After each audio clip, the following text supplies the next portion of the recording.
Hey everyone, and welcome to another Eagle Eye podcast presented by Nissan with Reuben Frank. I'm Dave Zangaro. Rube, we have a lot to get to today. We're going to start with some injury news, look at Jalen Reagor, whether or not the Eagles should think about benching him, and then we have some defensive stuff to get to a little later in the show. But I want to start with Jalen Hurts. His ankle is sore. We saw him hobble off the field on Sunday. He finished the game, but is this something you think the Eagles have to be worried about this week? Yeah, definitely. I think if you have a pure pocket passer and he's got a sore ankle, you're not as concerned. But so much of Jalen Hurts' game is running and the threat of running. And without that, he's just not the same player. We've seen, his deficiencies in the passing game. They were on full display Sunday. His running ability is really the great equalizer because he's so good at it and so electrifying and explosive. If this ankle is serious enough that they're not sure if Hurts can play, then if he does play, you just wonder how much he'll be able to do. And it's not just the running. It's just moving in the pocket, escaping trouble, buying himself time, just getting out of the pocket, getting out of trouble. So there's a lot that goes into it. You think back to Donovan playing with a broken ankle against Arizona in 2008, was it? And yeah, I think so. I think it was 2008, right? Yeah. But that was his 10th year. Jalen doesn't have that passing prowess at his disposal at this point in his career, so it's a concern. And if he's not. I would say if he's not 85%, 80 to 85%, you go with Minshew. Yeah, and it's also important to remember that they play the Jets and then they have a bye week. So you can make a case that, look, sit him for a week, let him then get 2 weeks with the bye to heal up for the stretch run. But, man, after a game like he played on Sunday against the Giants, you'd like him to play again. I think – you want to see how he bounces back from that. You want to see how he improves. And he probably really wants to play to get that taste out of his mouth. But you're right. I mean, if he's really limited, then it doesn't just limit him. It limits the offense because so much of what they've done that's been successful recently kind of hinders on his ability to move. I mean, they've been rushing for 200 yards. They don't do that if he's not picking up big chunks. So it's interesting. And it also makes you think – at least from a curiosity standpoint, I'm not saying they should bench him injury aside, but it does make you wonder what the offense would look like with a different quarterback in there. Yeah, and Gardner Minshew is the guy who, he put up decent numbers in Jacksonville. And, one thing, I think the last thing that Nick Sirianni needs and wants is a quarterback controversy. And Gardner Minshew comes out against the Jets and plays well, which I would expect him to. I mean, he's been around here all year. He knows the offense. Then it's a tricky deal, especially with Jalen coming off that performance against the Giants. I think back to Nick, that Foles, the other Nick, the original Nick around here. He had the worst game of his career against the Cowboys in 13, I guess it was. And I mean, he was brutal. He couldn't complete a pass, and then he got hurt. He missed the next game. The first game back was the Oakland game when he threw 7 touchdowns. So, he bounced back in a big way. But yeah, it's there's a lot of dimensions to this, and I'd be lying if I didn't say I'm curious to see what Gardner Minshew can do.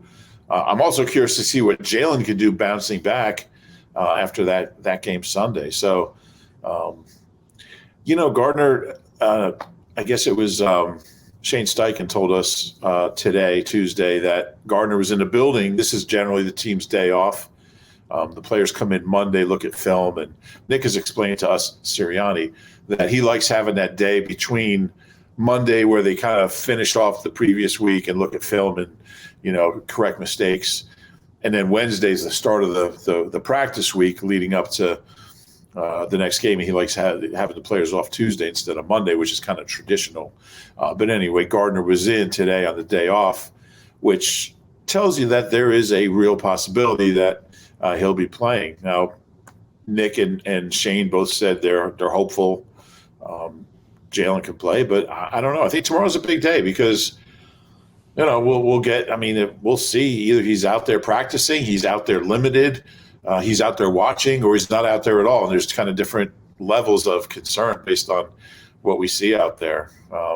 I think he's got to practice by Friday or he won't play. So whatever they tell you, we'll know. We'll know by Thursday or Friday, I would think. Yeah, and quarterback injuries are always funny in a way that, like, most teams kind of say, he'll be all right. And, I'll never forget the Doug Peterson presser when he just kind of threw in there that the previous quarterback had a back injury. It was kind of thrown in there. I think there's something here. I don't think the team is as hesitant to say he's going to start this week if there's not something, and people are going to look at it and say, well, he came back in the game. How hurt can he be? But we've seen guys come back in games and there's adrenaline pumping and they tape it up and he can get through it and he's not right. And then the next day it swells up or doesn't feel as good. So I think that right now, I mean, Monday and Tuesday and early Wednesday, just seeing how the ankle responds to some treatment, seeing if I'm assuming there's some swelling, if it's sprained, if that swelling goes down a little bit, because you're right. You want him to get some practice time with the first team offense. I know he's been the starter now all year, but the practice time is still important. Yeah, especially the way things went in the last game. I remember when Doug, I think he was just given injuries and who's not practicing today. And he said, which is something he never did, by the way. He wasn't Andy. Yeah. Right. And he says, guy in Indy's got a sore back and he won't be practicing. It was weird to hear him say the guy in Indy because it was, it was 3 years before he went there, but that's what Doug said. And that's how that all started. But it's interesting. Jalen, I believe, is one of 14 quarterbacks, only 14 quarterbacks in the league that started every game for his team. And he's played every meaningful snap. Gardner threw a couple passes. I think at the end of the Detroit game, he mopped up in the fourth quarter. Snaps. Yeah, that's all we've seen. That's all we've seen of him. One thing about Jalen Hurts, I mean, say what you want about him, he's very tough. I mean, he's really, really tough for a smaller guy. We've seen him take some shots, and he took a beating in that game Sunday. There was a couple borderline late hits. He got knocked around pretty good. I'll tell you what, but those late hits that you're thinking of, they're on zone reads. No. Look, I don't even want to. I mean, I think they were correct not to flag him. But they were late hits. He was hit. Yeah, they were. But my point is that, like, running those plays, if you're going to pull it at the last second or you're going to hand it off at the last second, you're going to get hit. No, I agree. I'm just saying he took a beating in that game physically. Probably. I'm not disagreeing with you. I just wanted to add that. Yeah, no, you're right. On offense, the injuries you acted like I was like disagreeing with you. No. I mean, the injuries are mounting, and on the offensive side, and we'll talk about right guard, the running backs. We still don't know who's going to be available Sunday. We know Boston Scott will be available. Other than that, we don't know. There's some concerns there. So, my gut feeling is he'll play. I think he'll play Sunday, but I would not be shocked if he doesn't. And next podcast we'll know a lot more. Yeah, I'm kind of with you on that. It feels like he's going to be able to tough it out and play. It's a big question about how effective he'll be, if they'll have to change game plans a little bit, which isn't ideal. I mean, because what has worked for this team is using his legs as a tool and as a weapon. If they can't do that, then all of a sudden, is he good enough to stand in the pocket and play that kind of ball? You mentioned the Donovan game. You're right. He's not that advanced right now as a passer. He threw 31 passes on Sunday, and you can argue it was too many. So it's a tricky deal. And you mentioned earlier that you'd be curious to see Gardner Minshew. I get Gardner, but I'd be more curious. My natural curiosity is to see the offense with not Jalen Hurts, right? If it was Gardner, or if Joe Flacco is still here, Reed Sinnett, maybe not Reed Sinnett, but like whoever it is that's not Jalen, just because the skill sets are so different. Shane Steichen tried to tell me today that the offense is the offense and they're going to run what they run. It's hard to believe that the offense would look the same with Gardner and Jalen Hurts. I'd assume it would look pretty different. Would you agree with that? Gardner, are you surprised he had 18 carries in the game? Yeah, of course. Of course. And right now, I'm sure they're building two separate game plans and two separate, you have to. I mean, they're different kind of guys. But yeah, it's interesting. There's only been one Eagles quarterback, I believe, that's played every game, start to finish, and taken every meaningful snap in a season in the last 20 years. And that was a guy in Indy in his rookie year in 2016. He missed time in the preseason. But every other year, I think the last time that didn't happen was 2001. I think Five played the whole year, but Five, he would get banged up. He would miss time. Is that how you say that? Well, I'm 2001? sorry? 2001, is that how you'd say that year? I just didn't have it in me to say 2001. Okay. They're the same number of syllables, but I don't know. 2001 it seemed easier. Okay. It's week 13, Dave, man. I don't know. It hit me. I was 2001. I don't think I normally say 2001, but at what point can we call this the 20s? No, this will never be the 20s. I mean, the 20s, I just think of the 20s as being the roaring 20s, But it will be at some point, right? Like in like 2075, when they look back, will they call this the 20s? I wonder. God, 2075 will be my 89th year on Eagles beat. That's crazy, Dave. I'll be like, Dave, I only got 4 observations so far. I need 6 more.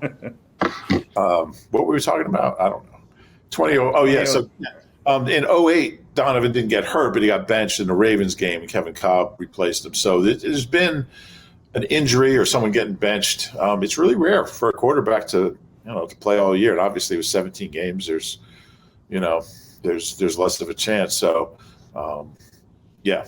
But yeah, I do kind of feel like he will at least try to play, try to make it go.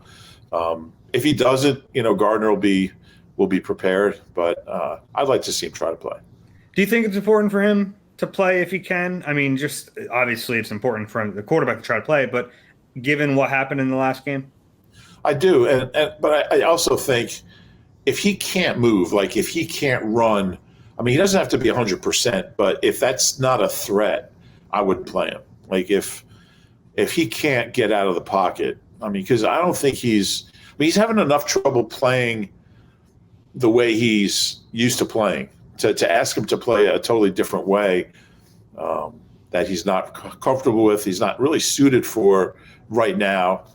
I think that's dangerous, and then that's when you could really get him hurt. So that would be my ultimate test. Can he, can he move laterally on the ankle?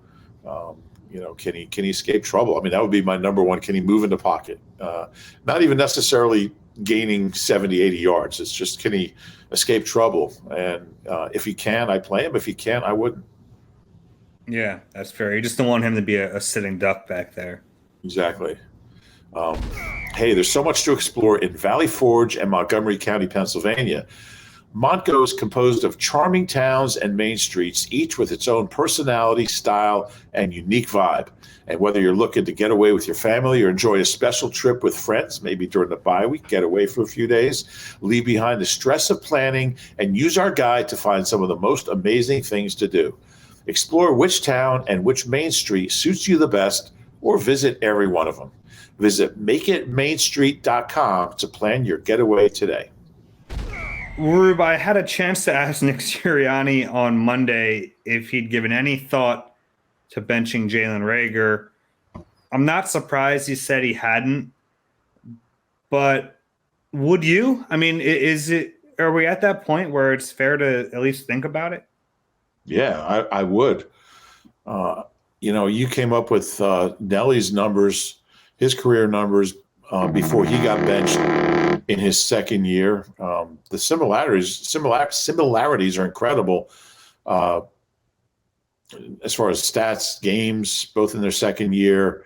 And interestingly, both in their second year with their second head coach, which is kind of weird. But yeah, I would do it. Yeah. I mean, look, I would put anyone out there at this point. He needs to clear his head. There's a point, you can always tell there's a point where it's getting to you mentally and it's getting to you. You just can't function. You can't play. Look, he might be a bad first round pick, but he's not that bad where he drops every pass thrown to him. And so, there's something else happening here. And if it's not, he's healthy, it's not physical. So the only other thing is mentally, he's just shot right now, whether it's his confidence or what. Stepping away from the game really helped Nelly. It was a great move by Doug. And the next year, Nelly was a Super Bowl hero. So I would do that in a New York second. I don't even care. I don't care whether it's Jay Jaw or Greg Ward or Deion Kane or Deion Cole or Deion and the Belmonts. Play somebody else, anybody, and you're not going to lose anything offensively, so you don't have to worry about that. He needs to get away from the game. There's no question in my mind that can't hurt and probably benefit him to, just send him home for a week and go to practice. Just get him away. Just let him clear his head. Because right now he's killing this team. And tell you what, he's no bargain on punt returns either. On kick returns, he's okay. The punt returns just brutal. So yeah, something needs to. You can't just keep running the kid out there when he's just killing you. So yeah, I couldn't believe it when I was doing the numbers and the comparison between him and Nelly. Let me just run down the stats because I sent them to you. Like I can't believe this is right. I quadruple checked it. Nelly before his benching in 2016. 23 games, 50 catches, 547 yards, 2 touchdowns.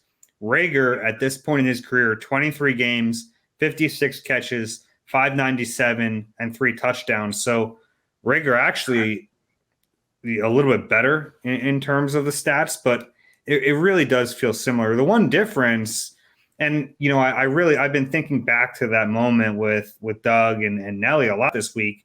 The big difference was that Nelly was saying publicly that mentally things had caught up to him and he wasn't able to put it out of his mind. Whereas Reagor, whether or not it's truthful or not, or maybe there's just a lack of transparency, but he's saying like, no, I'm fine. I just dropped the football. So that's the difference here. You can choose to believe Reagor or not, but I think there is a valid argument to sitting him. And this would be a perfect time to do it. You sit him for this game. He gets the bye week. And then he comes back, and you hope to get more out of him down the stretch. Was it after the Bengals game that Doug sat Nelly? No, it was after Seattle when he had that really bad drop, and then they sat him on Monday night against the Packers. Okay. Yeah. Sometimes, a player – I mean, these guys were drafted in the first round for a reason, and they might never pan out. I mean, Nelly's, he's going to end up having a nice career, and but – they're not that bad. They shouldn't be this bad. I mean, Reagor he's like unfunctional right now. I mean, he did, and you see him, he'll have like one flash play every month. You're like, wow, whether it was that touchdown, I don't even remember who it was against. Was it the Raiders? Yeah, that great touchdown. He had a great catch down at the 5-yard line Sunday, but there's no volume of production. And when you see a guy that lost on the field, you can't just keep playing him. So, yeah, I think not only do I think it's valid, I think it's almost necessary at this point. Yeah. I mean, he had 2 catches for 31 yards on Sunday, and statistically one of his better performances this year. That's sad. And they don't need him to be a first-round pick. They'd like it. I mean, they'd like to get that type of production out of him. They need him to be a viable option, and he's not that right now. He's just not a viable option in the pass game, I mean, and Matt Collins is having a better year than him. it's killing them. It's absolutely killing them right now. We talked so much before this season about Reagor, and we're all kind of going, Devontae is going to be a true number one. They just need Reagor to. I remember when we were doing the numbers, like if he goes for 500 yards, fine, and he's not going to get close to that. No, he won't. It's hard to, and his snaps have been. I mean, what did he play? 50 some odd snaps Sunday. I think 55, 50, something like that. 50, 55. Yeah. I mean, he's playing that pretty much every week when he's been healthy, and you can't run your offense that way when one guy is just. I mean, it makes you so much easier to defend as an offense when one guy is just not a threat. Not a threat to get open, not a threat to get the ball, not a threat to make a play. And that's where they are right now. And I don't want to make it seem like we're piling on Jalen Reagor, because that's not the goal here. I mean, I get why some people are. It's an easy target right now. I feel bad for him. I do. Because he doesn't want to suck, but it's tough to watch. I feel like it really does feel like Nelly, because you're watching a young player going, man, they shouldn't be this bad. It feels like they can't get out of their own way. And Doug threw him a life raft when he sat him for a game. And I can't get that out of my head, because I really think like it would help here. Oh, yeah, I agree. And it's interesting. I think you made the point that it's surprising. I mean, his dad was an NFL player, Bonte. I was with the Eagles for a year, I think maybe 2 years, maybe a year. You would think a guy that grew up in that environment would be, I don't know if there's any rhyme or reason to that, but, the sons of players seem to have a certain savvy and comfort around the game that Jalen just lacks right now. I think I said to you in the press box Sunday, they'd be better off with Travis Fulgham. And I was half joking, but they might be. I mean, Travis Fulgham's had several more impactful games than Reagor. Several. He had 5 in a row that are better than Reagor's best game ever. Yeah. Reagor ever had 60 yards in a game? What's his I think he's 58, 55. His first game he caught a 55-yard pass. Yeah. That's like the longest pass of his career is his first game. Might be that's more that'd be his best game this year. One catch. His high this year is 53 yards. Yeah. There's so much of this game is confidence. Why does this team, when you look at the first round wide receivers they've drafted, you go back to Kenny Jackson. I know it's before your time, but I mean, he was a total disaster. He was a 4th pick overall in '84. A lot of the top guys went to the USFL. But, you look at Freddie Mitchell. I mean, they could have had Steve Smith, Reggie Wayne. Confidence wasn't a problem there, at least. No, not outward, but there's different kinds of confidence. There's football confidence and there's the show you put on. I'm not sure how much of the real confidence he had, but that's another story. But, Kenny Jackson, Freddie, I mean, Nelly wasn't a Howie pick, but he was an Eagles pick. Reagor, and you look at the second picks like Reggie Brown, J-Jaw, obviously. Reggie Brown and Jordan Matthews both got off to really good starts. I don't consider Jordan Matthews in that group because he was really good for 3 years. He just had some injuries and for whatever reason never built on that good start. But their record with wide receivers is astonishingly bad, and it's different GMs. It's not all Howie. It goes back 30 years. I mean, I'm glad you brought that up though, with Aguilar not being Howie pick, because that's kind of a conspiracy theory right now. I don't think it's that wild of one, that the reason Nick Sirianni won't bench Jalen Reagor is because the GM either is saying or without saying is not going to let him bench a first-round pick from last year. And you look at that and you say, well, Doug benched Nelly, but Nelly wasn't Howie's pick. So that kind of adds some fuel to that conspiracy. Do you buy that? I mean, do you think there's either outward or unspoken pressure to play this kid? I mean, if it wouldn't surprise me, and I don't think that's unusual. I mean, I think GMs, they want their high picks to play, and um, I'll never forget when the Eagles drafted a defensive tackle named Bruce Walker in the second round, and I'm sorry, it wasn't Bruce Walker, it was Leonard Renfro from Colorado in the first round. He was a first rounder, and he sucked. He was a defensive tackle, and he wasn't playing, and the owner Norman Brayman made Bud Carson start him. The owner made him start him. We drafted this kid in the first round. You got to start him. His first start, Emmitt Smith set a career high. I think it was 241 yards. The next week, a running back from Arizona named Rob Moore rushed for 188 yards, which was his career high by like 90 yards. And that was the last we ever saw of Leonard Renfro. He got cut. But yeah, that's always, I don't think it's that unusual where a GM or even higher will pressure coaches to play the high picks. They want to see those guys succeed. So I wouldn't be surprised at all. Yeah, they got to get more out of him, or they just got to get more out of him. I don't see it happening. I don't, like it, you don't sit there and say, "Wow, he's so close." I mean, he's close physically to the ball, but I mean, like, were you surprised when he dropped that last one? No, I would have been shocked if he caught it. Honestly, it's just I have more faith in J-Draw right now. I have more faith in pretty much anybody. So it's sad to see. You're right. I do feel bad for him. I think he's a good kid. I think he wants to do well. He certainly puts in the work. God, some of those catches. You think about some of those catches he made in training camp. That one in the one he made on Sunday.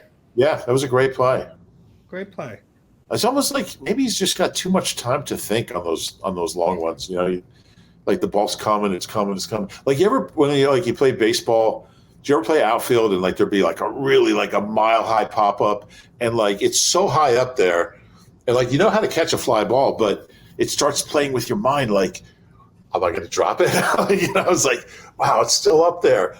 Wow, am I in the wrong place? Oh, I think I'm going to drop it. Like, and once your mind starts doing that, and the more time you have, the more chance that you start thinking about it. And I think that's a real thing. Like, I don't know if there's a line drive, you stick your glove out and you catch it. The deep balls, man, I just wonder if he just gets in his own head on those. Man. Looks that way. I did rewatch the one down the left sideline. It does. I've watched that play more times now than I'd care to admit, but it does look like he's got the defender. I'm not giving him an excuse. The defender's on his back, and it looks like the ball might skim his helmet on the way down, which obviously changes the movement of it. And I wonder if that played a role. Maybe. I mean, the next one went right through his hands, so. Yeah. It's possible. His own helmet or the defender's helmet? His own helmet. Well, then he's got to get a smaller helmet. I don't know. Score big with the AAA Eagles MVP membership, along with superb roadside assistance and discounts you've come to expect from AAA. Get exclusive Eagles-related perks. For details, visit AAA.com/Eagles. So, Rube, you mentioned a little bit ago there are other injuries to talk about. Yeah, there are a few. The running backs, we don't know yet. Miles Sanders pulled up lame late in that game, ankle or a foot injury. That's why he wasn't in there late against the Giants. And then you have Jordan Howard, who is coming back from that knee injury. We don't know if he'll be ready this week. So at running back, the only healthy guys you have are Boston Scott and Kenny Gainwell, and you have Jason Huntley still on the practice squad. But the big injury news from Monday is that I always on the news when they go like, there's the Schuylkill Expressway is closed eastbound, and a school in Collingswood had to close. But the big story, well, if it's a big story, why don't they just start with it? But the big story is flooding in Center City. Well, if that's a big story, start with that. Well, they're teasing other things. I know, but if you could tease it, like, I mean, you're going to start the broadcast with it. Like, so. Well, my thing here is this is a podcast. So if they're listening, I figure they're probably going to listen. We don't have to hold their attention as much. That's probably good. All right. I'm going to try that. Let's try that again. So, running back injuries, Gainwell, Jason Huntley, and I don't know what you said after that. I have no idea. Oh, I was going to the right guard. Oh yeah. Jack Driscoll out for the season now. He has a high ankle sprain, which probably typically not a season ender, but he has to go to IR. And this is his second trip to IR, and that's part of the rules. If it's your second trip to IR, you're done for the season. So it's a big loss. They had finally gotten some stability on that offensive line, 6 straight starts in a row with those 5. And now I'm guessing it's going to be Nate Herbig at right guard this weekend. Yeah, I mean, I asked Shane about Herbig, and he talked about him, so I assume he's the guy. I mean, there's really no. I guess you could start Stua, but yeah, it'll be Herbie, and Herbie had the 2 bad penalties, and you don't want to see him doing a whole lot of long snapping or shotgun snapping, but Herbie's a functional right guard. I think Driscoll was playing really well, and he's been hurt a lot. It's something that it's an issue really with him. I mean, he's been hurt more than he's been healthy really since he got here last year. So something to keep an eye on. But it's a loss. It is a loss. I mean, he's more athletic. You talk about the screen game. You're not gonna get Herbie out in space, running down the field. I think Driscoll's a little more suited to that, but he's okay. You're down to your 3rd right guard again. The obvious question is Brandon Brooks, and we haven't gotten any updates. We ask Nick all the time about him. We asked Nick about him on Monday, and he said he just doesn't have anything. He won't have anything until after the bye week, and we're looking at 3 months since he got hurt. It's hard for me to imagine at this point Brandon Brooks will be coming back. It would be for 3 games? I guess it's possible. It doesn't seem to be on their radar at this point, but we'll see. I mean, if you have a healthy Brandon Brooks, you put him in there ahead of Driscoll or Herbig. So it's a shame. I mean, it's like this offensive line is just it's been 3 years now. They just can't. These guys can't stay healthy, and a lot of missed games. Sayamalu is out for the year. We even saw Kelsey leave the field for a few series, which you never see. Lane missed time, not with an injury. So it's been one thing after another with that O-line, and I think they were at the point where they were playing really, really well together, especially run blocking, and it's a loss. It's not a disaster, it's not a catastrophe, but they're just not quite as good with Nate Herbig. Yeah, and it's a shame because it was a strength of the team when they won 3 or 4. It was they're running behind these guys, and it's a drop off. It makes you wonder if they wouldn't think about Sua in certain situations, just because he's the more athletic of the two. Like if they're looking for a guard to pull a lot, or they're looking to run screen games, and Sua might be the guy, but Herbig's probably just the better player at this point in their careers. So they have to weigh that. There was a time last year where they put Sua out there for a game because I think they wanted to gain some athleticism, but they probably lost something with doing that. So I don't think there's a right answer, but it hurts them. I mean, Driscoll was really the unsung hero of that line because everyone else was getting talked about. Mailata, and by the way, Mailata was a monster on Sunday. They wasted a really outstanding performance from him, but everyone talks about Mailata. Lane Johnson gets a ton of hype, and rightfully so. Jason Kelsey's been playing really well. Landon Dickerson, a 2nd-round pick, so people have really noticed him settle in there. But Driscoll was playing very well, and no one really seemed to understand that or recognize that. But I think his absence will kind of shine a light on it. Yeah, I think there's a chance of that. We'll see it. And, it's interesting looking ahead because I don't think Brandon Brooks will be here next year. Just my hunch. This offseason is the first time you can release him. and have, the dead money be less than the cap hit. And, what is he? He's going to be 34. He's played 2 games the last 2 years. And they've got some young linemen. If Kelsey retires, I think you got to keep Dickerson the left guard. Sayamalo's your center. And then right guard, it would be Driscoll based on what they have now, but the injuries are a concern. So now if Kelsey comes back, I guess you play Sayamalo at right guard. We'll see what happens. Don't get too far ahead of ourselves, but it'll certainly be interesting to watch right guard and see if there's a drop off, how much there is, and what kind of things they're unable to do with Herbie in there. Yeah, it was funny that the old competitive advantage from Sirianni said, well, we have Herbig, we have Sua, we have the practice squad guys, so maybe Coyote, Awasika, Brett Toth. Jamone Brown's on the street. He's available. He's a phone call away. Yeah, I love the old competitive advantage right guard talk from Sirianni, but it's probably going to be when he talks about competitive advantage. It feels like that. I'm not sure how much it's helping. Yeah.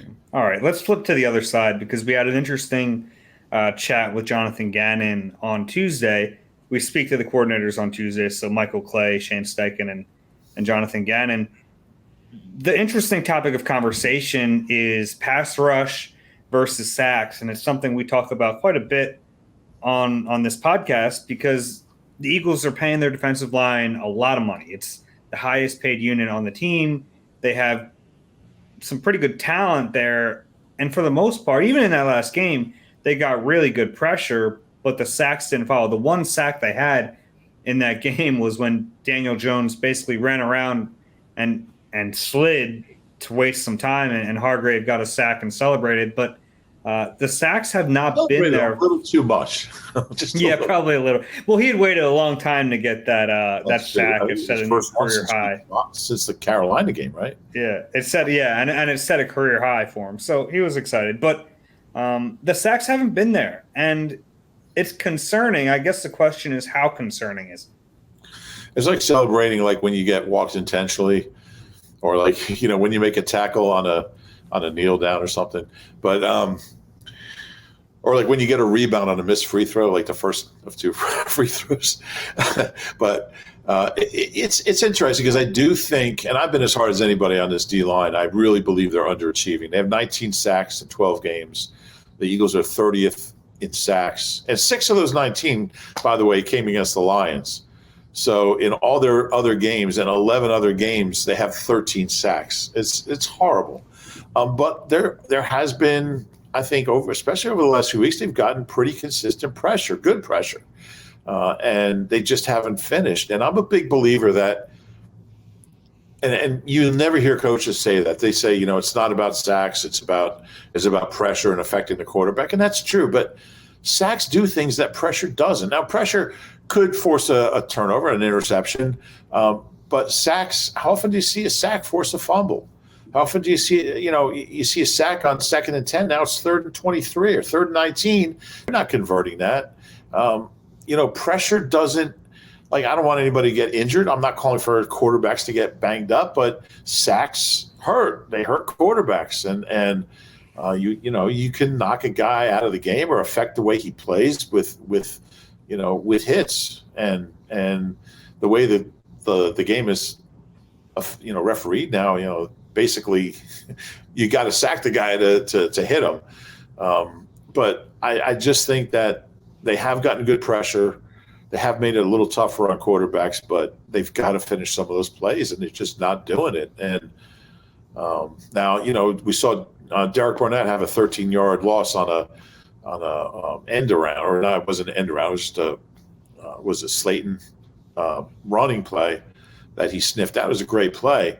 So you put it all in the context, and I thought, Josh Sweat's had good pressures the last couple of weeks.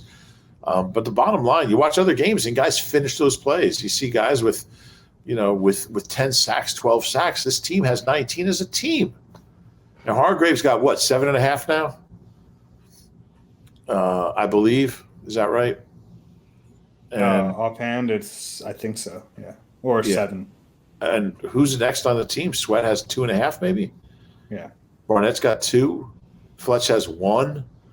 Um, I just don't think it's enough. And I give credit where credit's due. The pressure has been better, but I'm old school when it comes to that. I mean, I started covering this team with Reggie and Clyde, and these are guys that would get 12, 15, 18 sacks a year. I know the game's changed since then, but changed a lot since then. But sacks can be such a difference maker in ways that pressure isn't. So I guess, but I think sometimes it can be misleading too. I mean, Jason Babin had 19. Was that a good season? He had 18. Okay. Well, yeah. I mean, he openly bragged about not playing the run. I mean, he was proud of not playing against the run. So he was a different. He did make the Pro Bowl that year. I mean, he made some big plays. I don't think getting 18, 19 sacks in itself means you're a great player. But if you're a guy like Derek Barnett or Josh Sweat, I think 1.5, 2.5 sacks at week 13 is just not enough. Yeah, I get that. I look at it though, and sometimes, and look, I generally agree with you. I think that the defensive line has under. You never agree. No, I do that the defensive line has underperformed this year. They have, some guys more than others, but I think our philosophies on pressure versus sacks probably differ a little bit more. I think the pressure a lot of times can be just as effective as a sack, depending on what happens. And with this team, the one thing I haven't really noticed, it doesn't seem like there's a ton of times where it's like they're just not wrapping up, right? It doesn't feel like those plays are there. Like you talked about, there's been some, but it doesn't feel like that's the reason for them being so low in sack totals. It doesn't feel like it's like, every play Josh Sweat has the quarterback in his grasp and lets him go. They're either not getting there or the ball's out, and there's different reasons for all of it. They have to play better in general. I agree with that, but I thought their pressure in that last game was good enough to win the game. I agree. Do you want to see them get sacks? Like, sure, of course. And they probably should have more than they have. But it is an interesting philosophical thing. And Gannon got into it without really giving the specifics on, like, what metrics they care about, which is important. It's important. Like, how do they weigh these things against each other? Because he's made it very clear that sacks are not everything to him. But you want, like, a way to quantify it, right? You want to figure out a way to say, well, this guy's playing well because he's forcing errors, or he's moved the quarterback off his spot in X amount of whatever it is, and we haven't gotten those kind of answers. Yeah, that's true. And to me, the difference between pressure and pressure, like you said, can create an interception. It can create an incomplete pass. It could, or maybe it won't. But a sack, every time you sack the quarterback, that's yards. I mean, every one. So to me, that's the difference. Pressure, yeah, you get pressure, but the guy stands in there, he makes a throw, or he throws it away, or you don't. But every sack, I mean, other than if the guy runs out of bounds and the guy's, it's a 0-yard play, but 99% of sacks are big yards and really change the entire series, the entire, timbre of the series. So, and I asked Gannon today about I tried to get him to talk a little bit about, and he did allow that, getting sacks is better than not getting sacks. I mean, he will say that, but and look, I think everyone agrees on that. It's just how they're weighted comparative to other things. And I'm not saying that they haven't gotten good pressure. I mean, I think the last few games they have. I think a lot of the games early in the season they didn't. I think it's inconsistent, but I think there's there's a disparity between the amount of pressure they get and the number of sacks they get, and that's something I'm interested in. Why?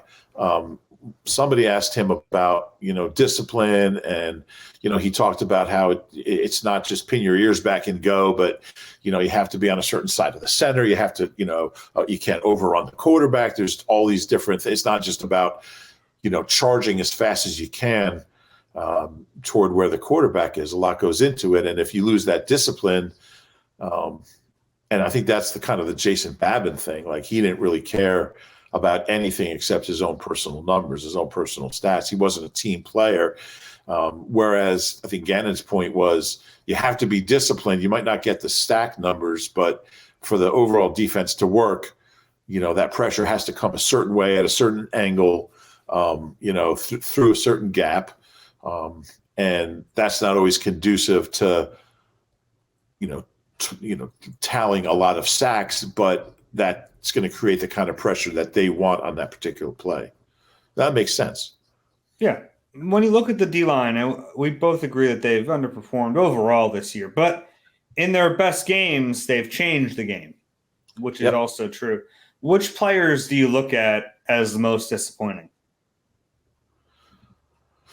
Well, I mean, I think Sweat, Derek Barnett, and Fletch have all been disappointing to some extent. Fletcher's played better recently. And Kerrigan for what that's worth. But Fletcher has played better. I still don't think he's the player he used to be. He's not going to the Pro Bowl this year. His streak, I would guess his streak, I mean, maybe a couple guys get hurt, but he's gone to 6 in a row. But I think I would say Barnett overall. I just keep every year. I'm like, all right, this is the year, and he's, I don't think he's played awful. I don't think he's been terrible. I thought he was pretty good on Sunday. He was, but again, he's got one sack in his last 18 games or something. I mean, and that's just the way we measure edge rushers. I mean, that's how we do it. The guy was the 14th pick in the draft, and he's got to produce, and he just never has. Yeah. And I think we can all – I'd be shocked if he's here next year. Yeah, I'd be shocked if he was here no matter really what happened because they paid Josh Sweat.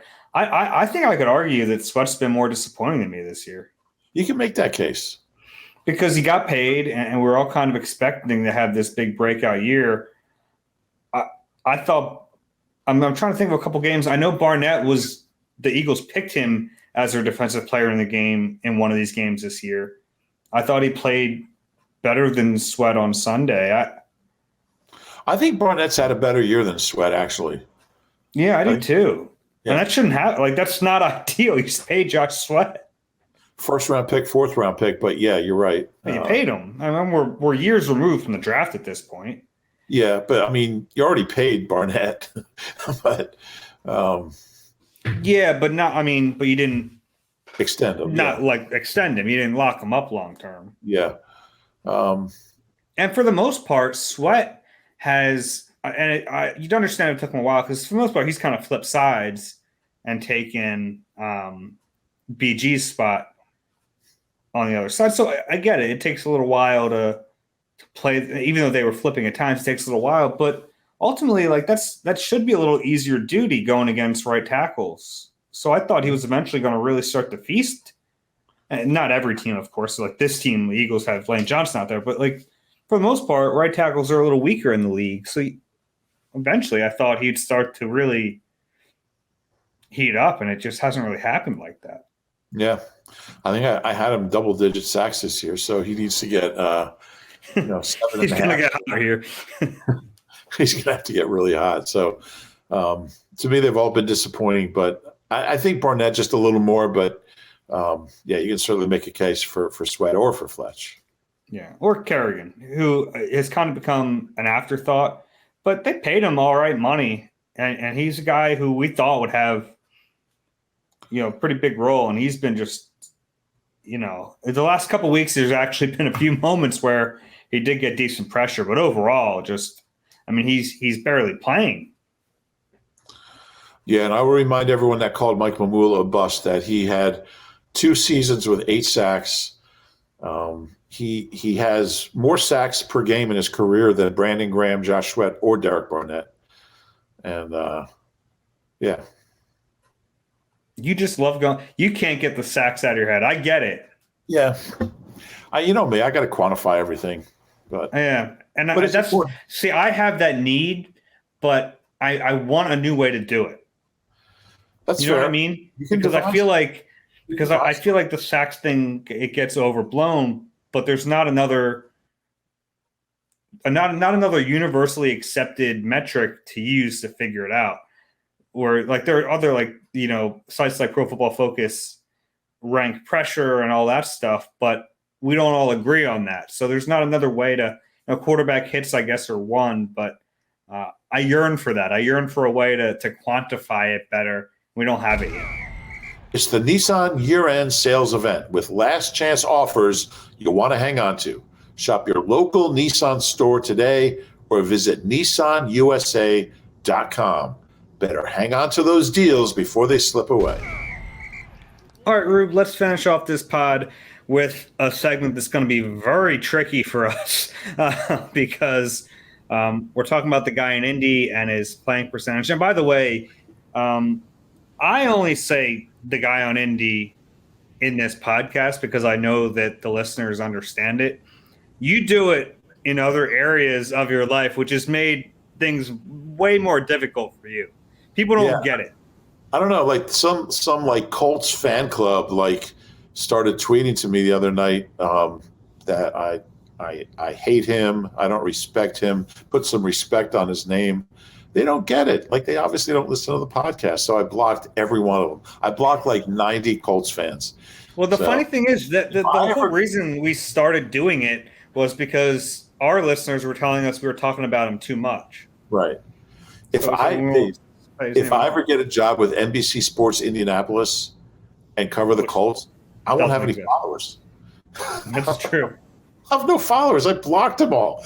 But the truth is, I always got along with him. I like him. I think he's having a good year. I don't particularly like the way things ended here. And he certainly could have been more accountable, but it's just a joke. I think you guys all understand that. We're just having fun. But it is true. Like if somebody if I see somebody like in a bar or somewhere and they're like, they ask me about him, I won't say his name. It's like it's like method acting, you stay in character all the time. So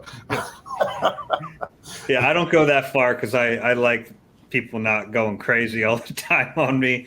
That's fair. But yeah, we did want to mention, because we're getting pretty close to that threshold. He's played 792 of 804 snaps this year, so 98.5%. He has to get to 75% of their snaps this year. If they make the playoffs at 70%, they're not in the playoffs right now. So it has to be 75. How many have they played as a team? You said 804. 804, and they've played 11 games? 12. They played 12 games, right? Yeah, so around 67. Yeah. Per game. Exactly 67 per game. So times 17 is 1139. 1139 times 0.75 is 854 is the magic number, somewhere right around there. Exactly. I had all that done. You didn't have to do that. But basically it means that in this next game he can reach it. Now, they could end up playing 80 snaps in each of the last 5 games, and that could change the number he needs to get to. But it's looking very likely that this is going to be a first-round pick. The problem is that the Colts have played much better recently. And right now, early this season, we were talking about the Eagles having 3 top 10 picks.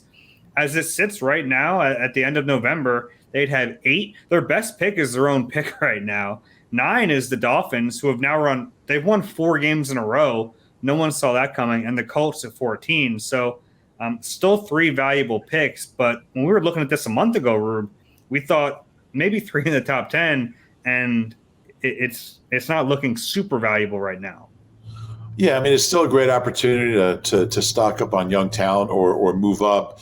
I think when I did my first mock draft, they were 3, 6, and 10. Or that might have been the news channels I was watching that night. But sorry, that was terrible. But yeah, it's definitely not But at least the Eagles lost, so that their own pick is going to. I mean, the odds that the Dolphins the Dolphins defense is legit though. I mean, they're playing well. Like they're going to win some games here, and the Colts are too. I think the Eagles' own picks end up being the best one out of the bunch when all is said and done. But I mean, it looked for a while. I think I can't remember. I looked this up and I have it somewhere. The only a handful of teams have ever had 3 picks in the top 10. Only a handful of teams have 3 in the first round, and nobody's had 3 in the top 10 since like the 80s. They're not going to have that, and that would have been incredible. I mean, draft night would have been wild. Imagine that. It's still going to be wild. Still going to be wild, yeah. But not quite the same, and that's a big difference. I mean, especially.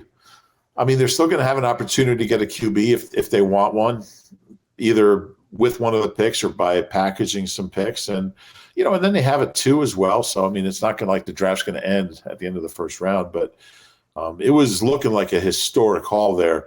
Like if you have 3 top 10 picks, like even Howie has nailed his top 10 picks. Yeah. I mean, you're getting Fletcher, guy in Indy, and Devontae. I'm not sure Fletcher was really a Howie pick or a Big Red pick. Big Red loved him coming out. But, the farther down, it's true for any general manager, it's not just Howie, but the farther you get from one, the less your odds are of nailing that pick. If you had 3 in the top 10, you're looking at being a completely different team because all 3 of those guys are going to be starters the next year. Your odds of hitting on 2 of them are really, really good, like really hitting on 2 of them. Once you get to, 12, 15, 18, it's a little iffy. So it's a big change. Yeah, it is.